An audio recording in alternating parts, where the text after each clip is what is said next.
Alrighty, guys. It's 1 o'clock. We had an appointment at 1 o'clock, and I see some amazing and familiar faces, including this guest right here. Look at this guy. Hey, how you doing, buddy? I am doing so good, Ryan. How are you? I'm doing great. I have had the luxury today of having some of my really good friends. I had Jackie Ellis come on to start the morning, and Love she Jackie. she shared what she shared with us on a leadership call last week, and Yes, it was great. And I've got yes. the recording, and I can't wait to share it with everybody on Monday. So be looking for that. Then Brandy Coffee came on, and she shared with us the luxury shift. Now, if you don't know who Brandy is and you missed it, again, you'll have this on Monday, but you should also join us on in September for the Mega Agent Mastermind, and that'll be fun because she'll be there.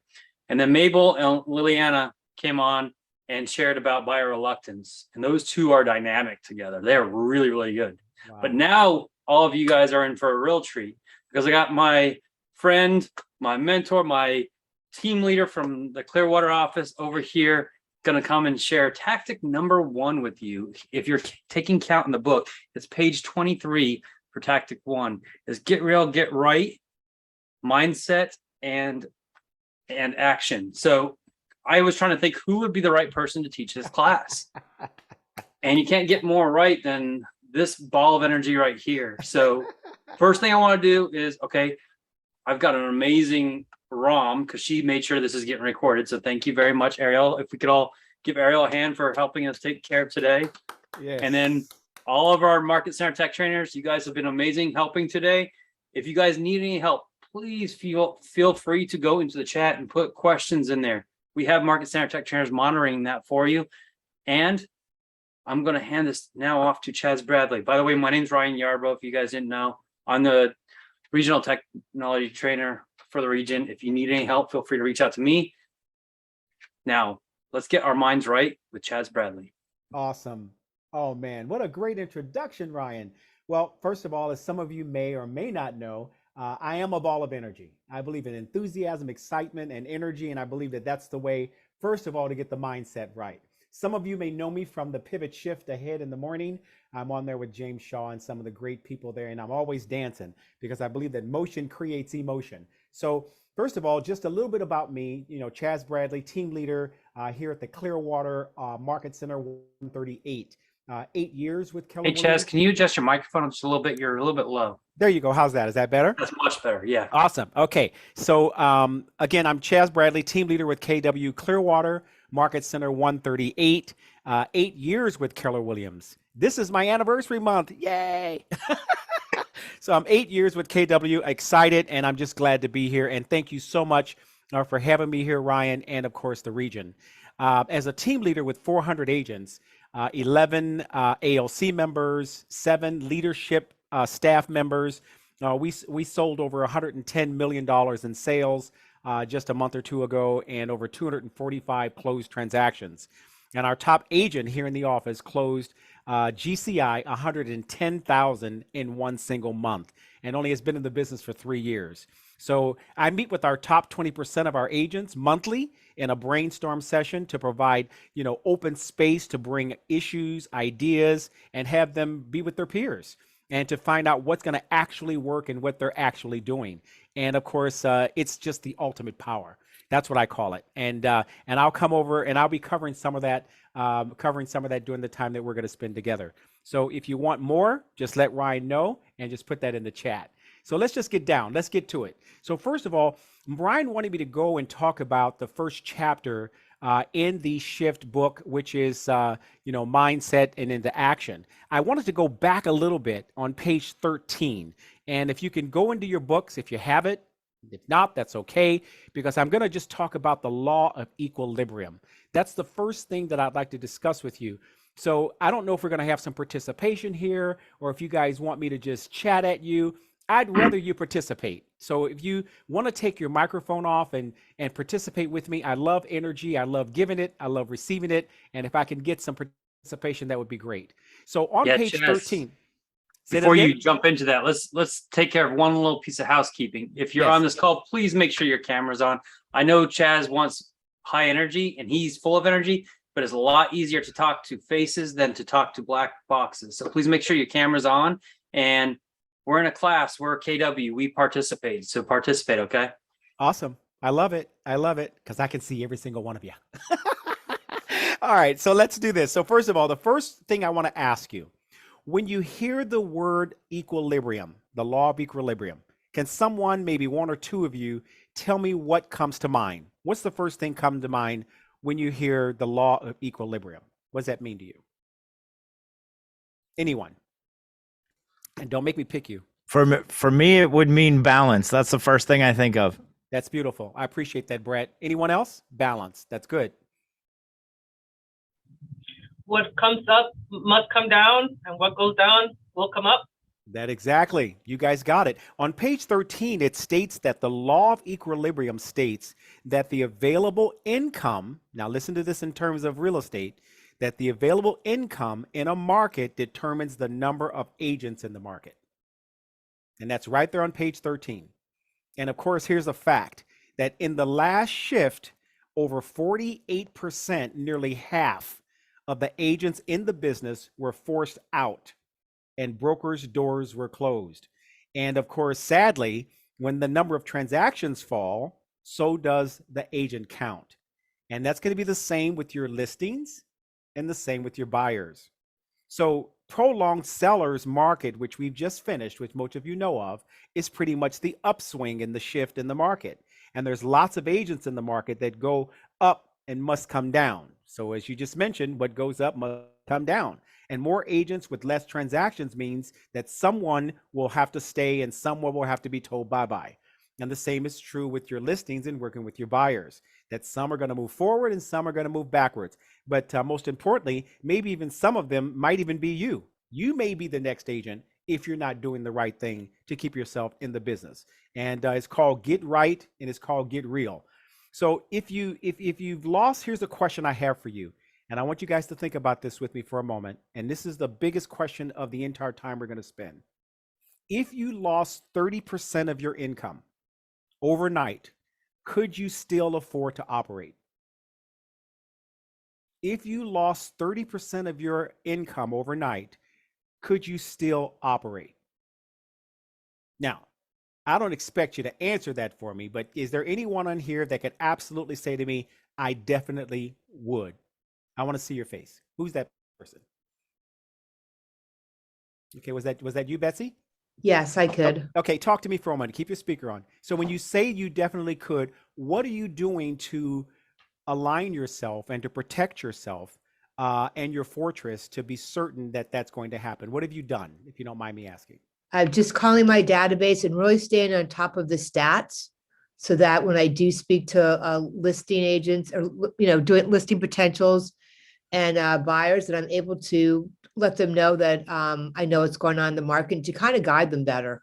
Okay, so what I'm basically trying to find out is that if you lost 30% of your database, or if you lost 30% of your income, right? Could you still afford to operate? I could. You could. Okay. And is that because you have enough savings? I definitely have enough savings. I've been planning for this shift for a long time, so I've been pretty much saving a lot. I've definitely emergency savings put aside. Okay, excellent, excellent. And sounds like your skill set and what you're doing with your database and with your people is going to secure that you will keep it equal, keep your equilibrium from going up and down and up and down. Okay, as well as feeding my database, Chaz. That's one of my biggest things, is just to make sure I'm constantly putting new people into that database. That's awesome. That's the action that we're going to talk about in addition. So thank you, Betsy, for sharing that. I appreciate it. Now, how about someone that just wants to be transparent with us today and just say, I could not, if I lost 30% of my income, I could not afford to operate in this market. Is there one person on here that would be transparent enough to say, that's me? That's me. That's me. Okay. And what's your name? Donna.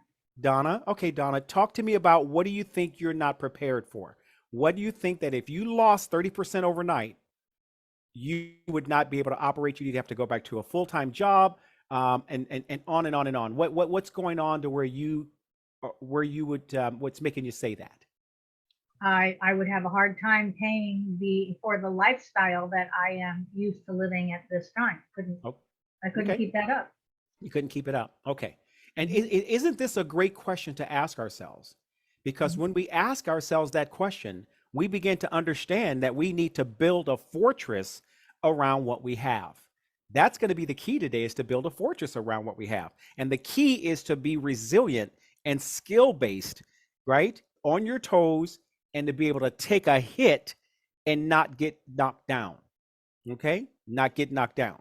And on page, I think it's page 16, or maybe it's actually page 14 in my book, there's an illustration of a diagram that's talking about the market and the lag time.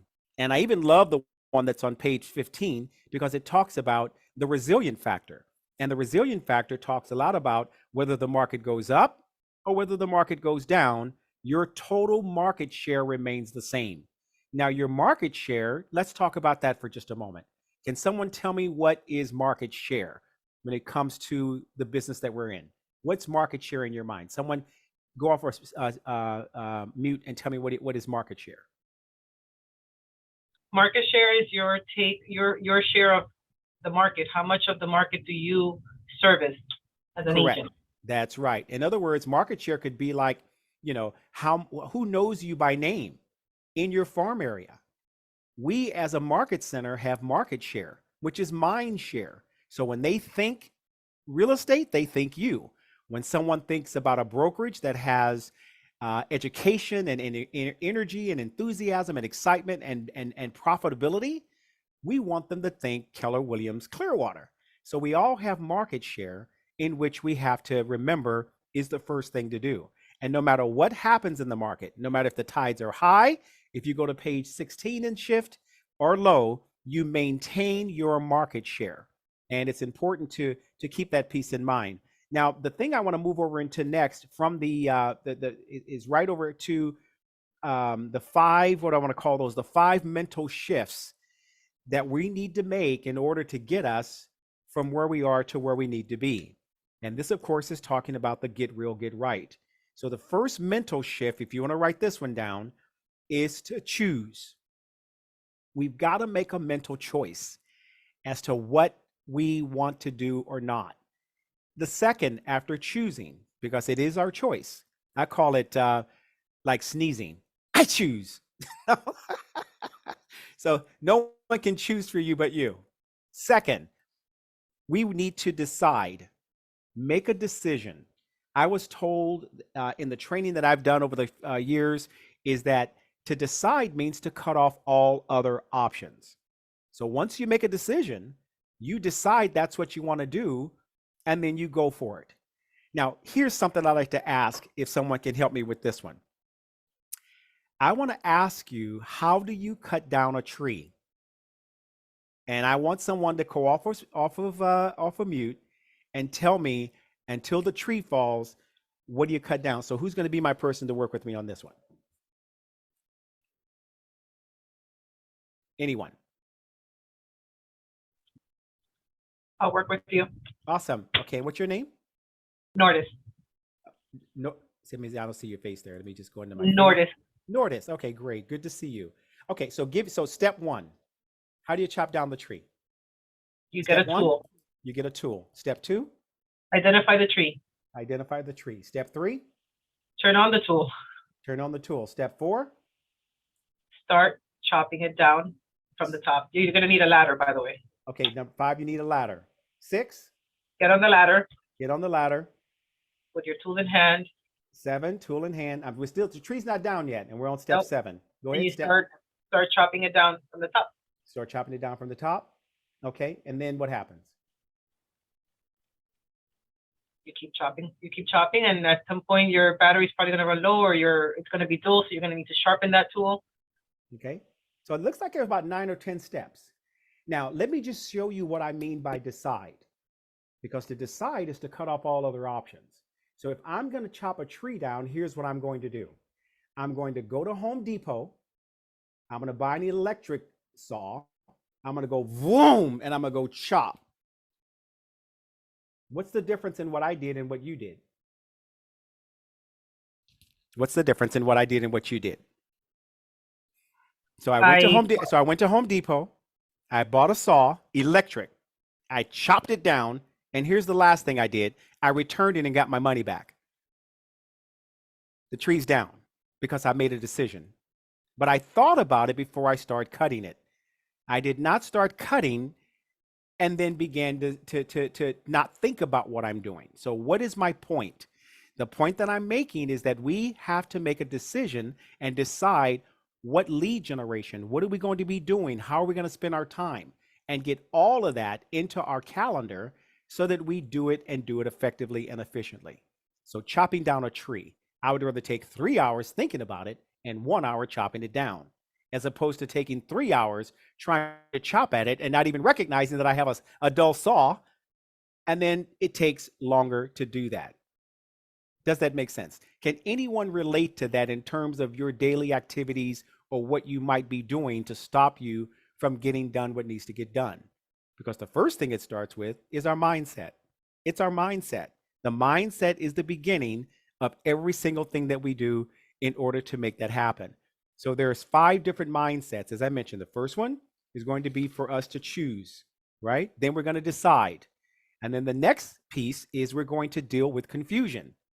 Is there a lot of confusion in the market right now? Yes or no? Yeah. What's confusing out there? Tell me what you might be confused about that's in the market right now, so that I can just see if it's the same things that I'm hearing from my top 20. So Interest rates going up and down. Interest rates going up and down. Let me write that one down. Love it. What else are we concerned about? It's hard to comp that when you go on a listing appointment because you have to really pick the latest houses that sold. Yep. Now, question for you, Betsy, are home or pricing? We're talking about pricing, and I'm sure that that was mentioned by by Jackie. Is when we're talking about pricing, are we pricing based on solds in this market? Or are we pricing based on actives? We're pricing based on more actives right now. That's correct. That is correct. What else are we confused about in the market? Who else is confused in the market? Are the consumers confused? Oh, definitely. Are the agents confused? Are the agents confused? I'm a little confused. Because when we're confused, confusion creates what we call a lag time. It creates a stall. It makes us not know what to do. I have a question for you, Betsy, because you're my best friend today, because you're participating all around and I love it. So question for you, Betsy. If you are confused about a decision to buy something, isn't your first reaction to just say no? Because you're Yes. confused. Yeah. Yeah, confusion creates a fog, because when there's a fog, then we can't even, first of all, get to our mindset. So the 5 steps to making certain that our mind is not foggy is to get rid of the confusion. And the way to get rid of the confusion is to know number 4 of the 5 steps is what I call, you ever seen the Chinese emblem where they're both the same for good and bad? Mhm. Right? Think about the Chinese emblem. There's always good whenever something's happening. So as this market's making a change, as it's beginning to have opportunity because of the change. So just because 48% of all the agents in the last shift were forced out of the business does not mean it has to be you. But there's things that we have to do in the market to make it so where that doesn't happen. So think about the Chinese emblem, both sides. There's good and there's bad, and there's yin and there's yang. And last but not least, number 5 is to believe wholeheartedly that there's a life of opportunity, that you actually can, in fact, if we do the right thing, be able to have opportunity in order to make it happen. So let me ask you guys, let me pull back just for a moment. I've given you my 5 things that I believe will keep the mindset there in terms of staying optimistic, staying positive. Motion creates emotion, getting on calendar. Name a couple of things for me that you will commit to doing, whether it's the things I've mentioned or something that you're going to start to do that you have not been doing that will help your mindset. So let's open forum for a moment and let's share some things so we can get something from each other. What would you do that's different that you haven't done to help with your mindset? And then we're going to go into action in a moment.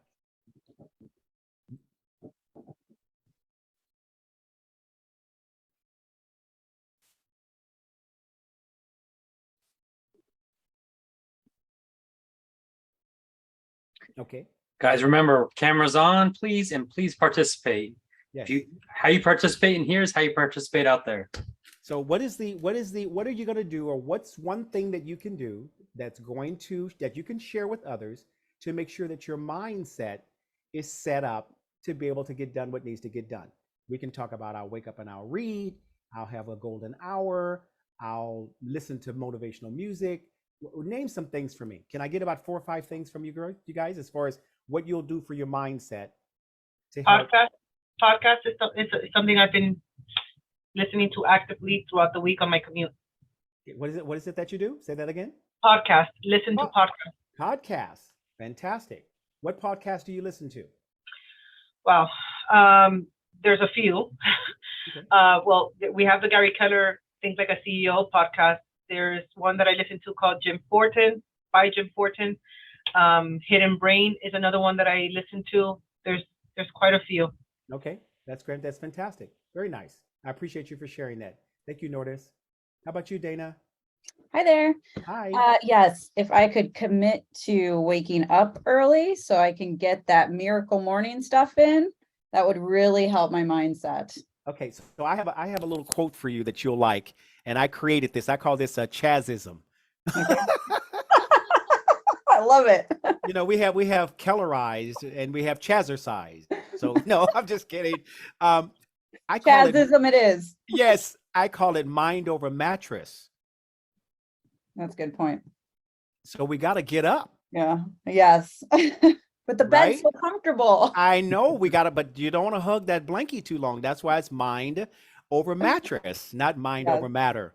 that's Because true. matter doesn't matter, but we've got to get up and be grateful and Mhm. have appreciation, because then we get joy. Exactly. That's mindset. I appreciate you for sharing that, Dana. Sure. Thank you so much. Thanks. Someone else Thank tell you. me, what else are you going to do different starting tomorrow to help with your mindset that you're either doing or that you'd like to start doing? Come on, participate with me. More exercise. More exercise. Mhm. Okay. And that starts with waking up first. Now, I've got one for you, Ryan. Go to bed in your exercise clothes. I've done that. I actually have. Really? Does it It work? does help. And Yeah. it does. Because Yeah. you're like, I'm already ready to go. Let's just That's go. right. That's right. So you wake up and you get out there. Okay, that's a great one, Ryan. Thanks for sharing Mhm. that. Come on, someone give me another one. I'm going to pick on Norma. Come on, Norma. I see you smiling. What are you going to do?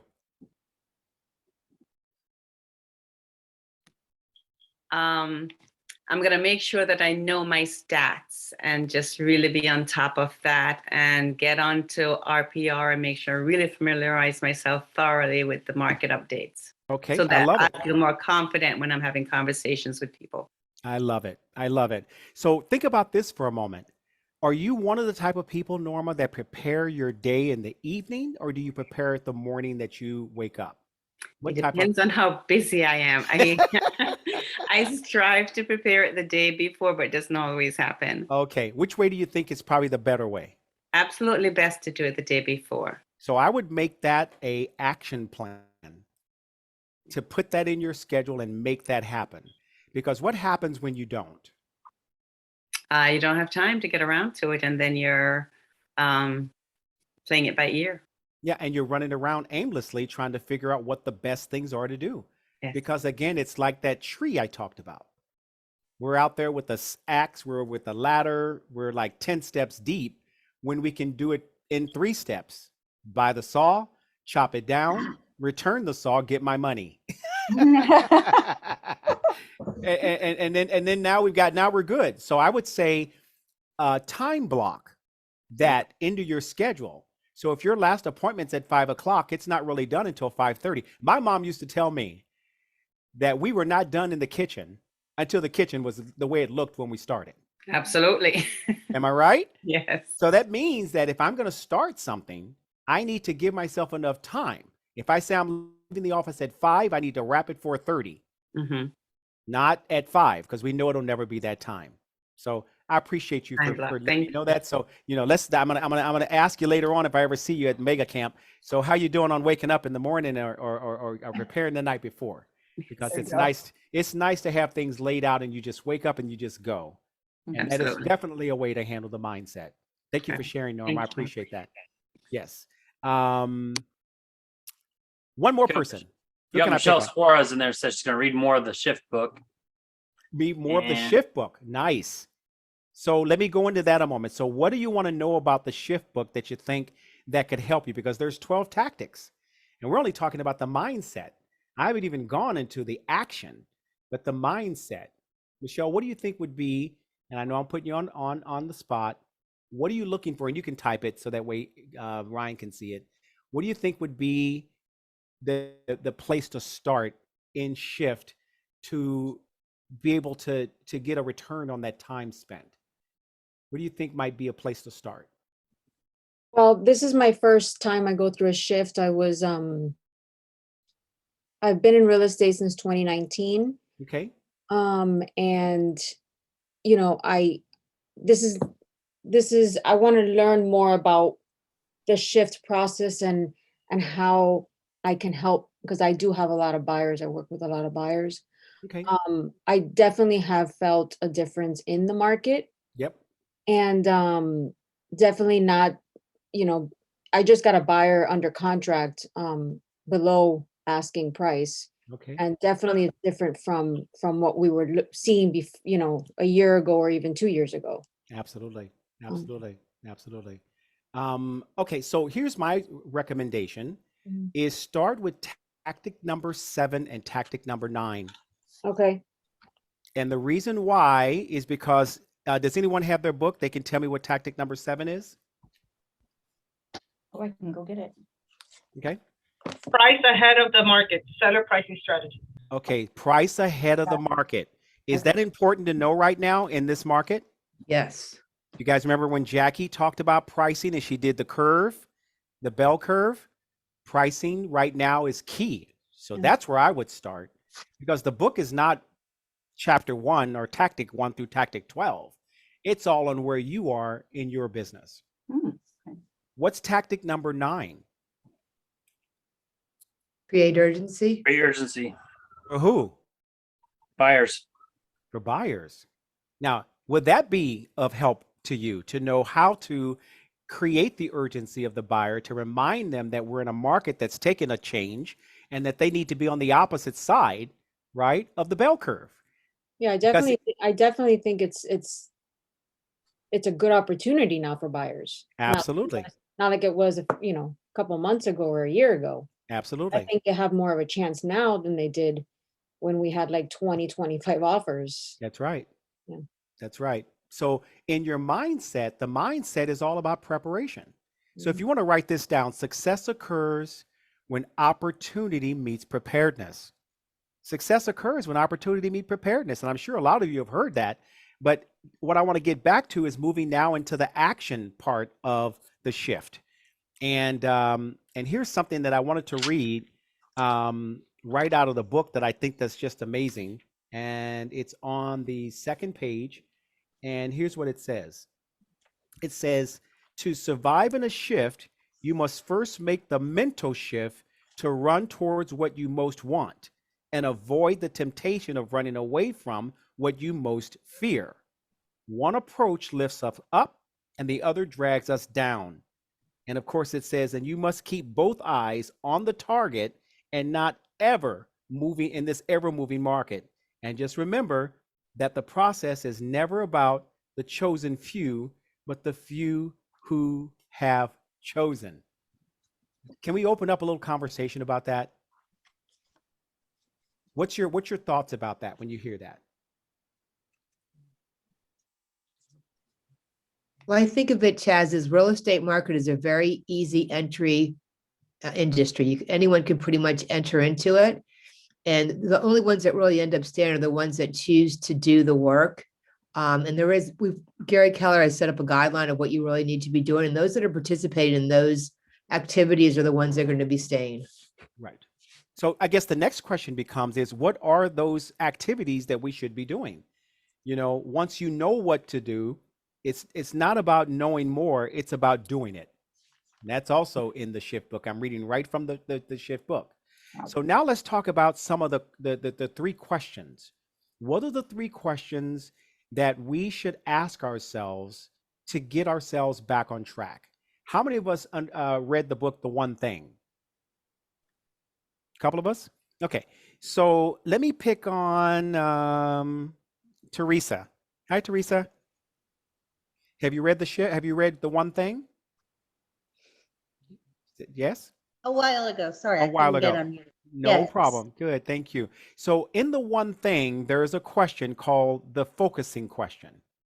Do you remember what that focusing question is? I don't. Okay. Who knows? Okay. I Donna. Hi, I do. Donna. Hi. That's my amazing ALC. Good to see you. Wonderful. Hey, hey. Okay. So Donna, tell me, what is the one thing focus question? What is it?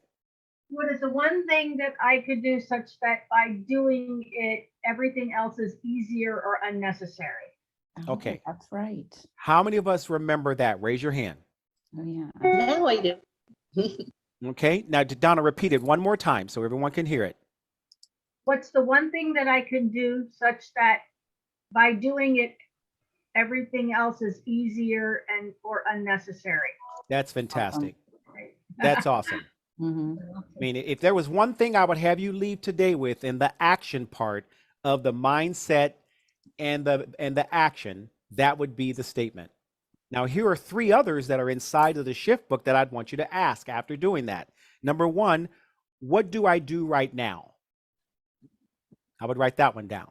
Number 2, what must I do right now? Must I do right now? So we pause, we stop, we ask that question. And then number 3, what must be done now? So what do I do right now? What must I do right now? And what must be done now? And of course, that focusing question always seems to matter. How many agree with me that basics, going back to the basics, are never outdated? Right? Does anyone know Coach John Wooden? Have you heard of him? Who knows Coach John Wooden? How about Brett? Brett looks like he's a guy that knows about Coach. Talk to me about Coach John Wooden. He's like 80 years old. The guy's like he could be 90 now. Yeah, but I'm not even allowed to say that without paying for the term "the," right? And I am not an Ohio State fan, so I know Teresa is. Okay. No, I know of him though, Chaz. Okay, tell me what do you know about what he's done and how he. There you go, Teresa. We're gonna come back to you, Lovey. I love it. What do you know, Britt? I'm trying to start some mess up in here. So can I defer to Teresa? Because while I know who he is, like I try not to talk about the Ohio State University at all. I don't know who he is. I apologize. He was the basketball thinking of- coach, right? That's right. Oh, okay. Yeah. I'm the football. I could tell you about Woody all day long. About so- Woody all day long. Okay. Woody, right? Woody. Where's Becky Yeah. Bell? She should know this. Yeah. right. Where's Becky? Where's Becky? Someone tell me who Coach John Wooden is and what he was known for. Winning over 600 games in his career. I know that. That's right. She just I believe Googled he that. was wasn't he the coach that said you had to start with how you tie your shoelace? You put your socks on, how you dribble the ball, Oh, yeah. right? And then how you tie your shoe. How you tie your shoe.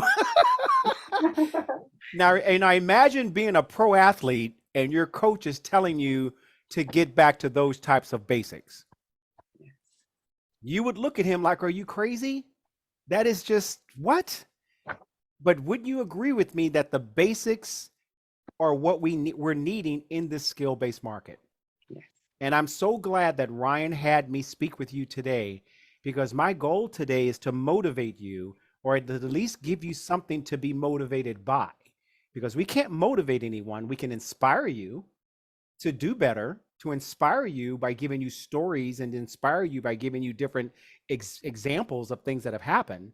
But the fire in your belly is going to come from you. But it's going to come from circling yourself around top agents like the ones that are on this call.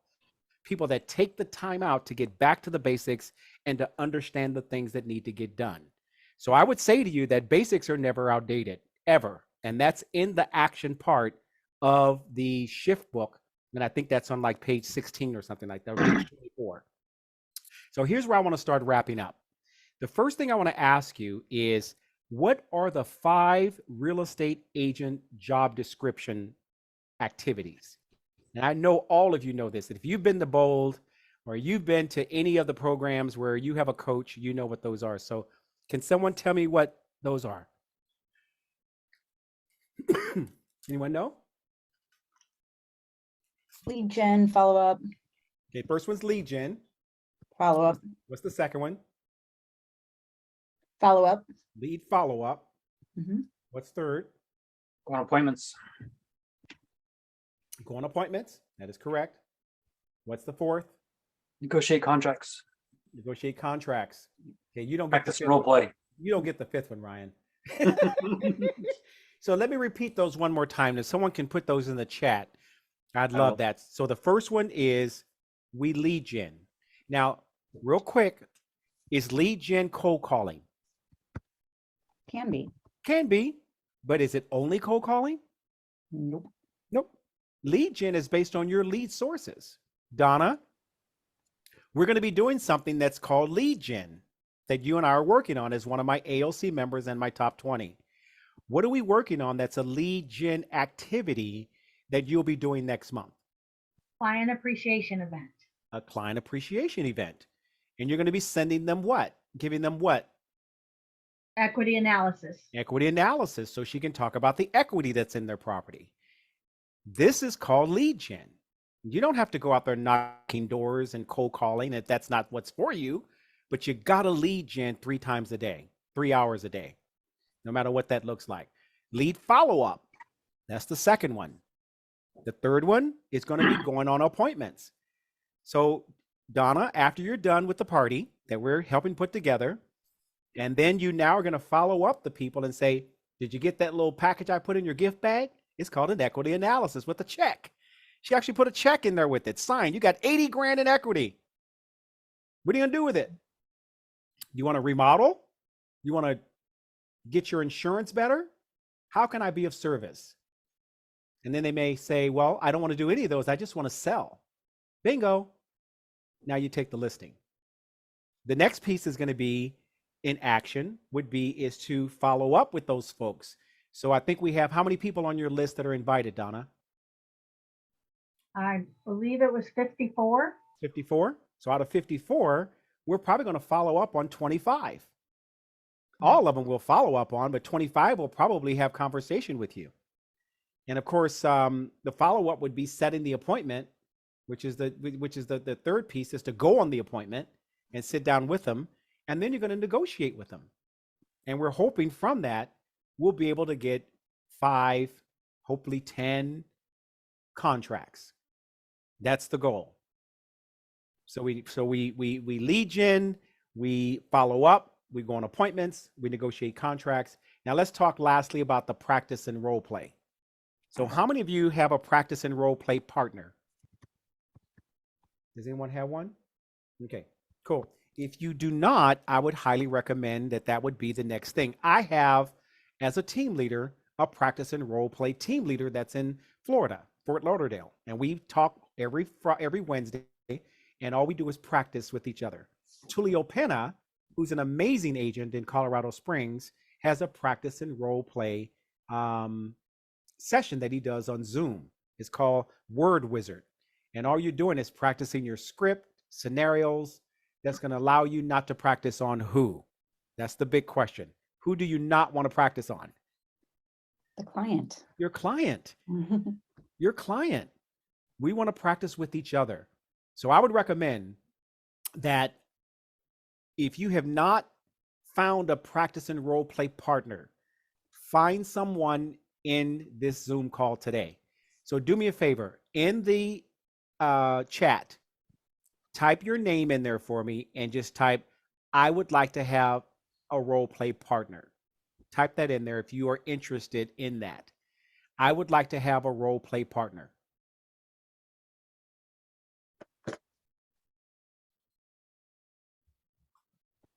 And in that way, we can work together with you to make sure that that happens. Because these are the 5 basic things that are never outdated that a real estate agent's job description should entitle: lead generate, follow up, go on appointments, negotiate contracts, and then practice and role play. So, any questions at all? So I'm going to circle back and just say this to you. I'm going to read to you from page 26 of Shift. And it says here, and I think that's on page 26, maybe, no. Sorry about that. It is on page 26. And I love this one. This is right from Gary Keller. And it says, when you know what to do, it's time to move from inspiration. Does anyone know the last one? Perspiration. Into perspiration. It's time to sweat. Right? And time to have mind over mattress. There you go. Let's wake up. Let's get up. Let's be excited. And let's have joy. And the joy I'm talking about is having gratitude and appreciation. And we all have something to be grateful for. And we all have something to have a good and to appreciate those things that people do for us. Okay, so that's my story, ladies and gentlemen, and I'm sticking to it. Any questions for me in reference to where you want to go, a book you need to read, or agents that I might be working with? Donna is in my office and is doing amazing. Glad to be working with her. Didn't know she'd be here today, but that was just a role play that we did. Just She's off the also top. our land ambassador. And that's right. And she's our land ambassador. So let me open up for questions because I think we're down to the last 2 minutes. Did I do okay, Ryan? You did amazing. Thank you so Awesome. much. You're welcome. So any questions for me before I go? Because you guys better get some of this energy while you got it. Any questions for me? Super quick, the 5, get real, get right, it was choose, decide, and then what were 3 and 4? Sure. So the first is choose. The second is to decide. The third is dealing with confusion. The fourth is the Chinese emblem, that positive and negative work together. And then the fifth is to believe that life is an opportunity. That's the mindset. Those are the 5. Thank you. You're welcome. Does anyone else have any other questions? All right, you guys did so good. So here's how I'm going to end it. And I think we're all done, Ryan. So guys, I'm that kind of guy where, I just believe that we can all come together, and I'm one of those kumbaya kind of people. So if, for those that I can see, I want you to take your right hand and hold it out. Put it on your left shoulder. Take your left hand, put it out, put it on your other shoulder. Give yourselves a big hug. There you go. There you go. Ryan, thank you so much for having me here. I look forward to seeing you around the Market Center. You are an amazing trainer, and thank you for having me on. And Donna, I'll see you around the office. And for the rest of you, hopefully I'll see you at Mega Camp.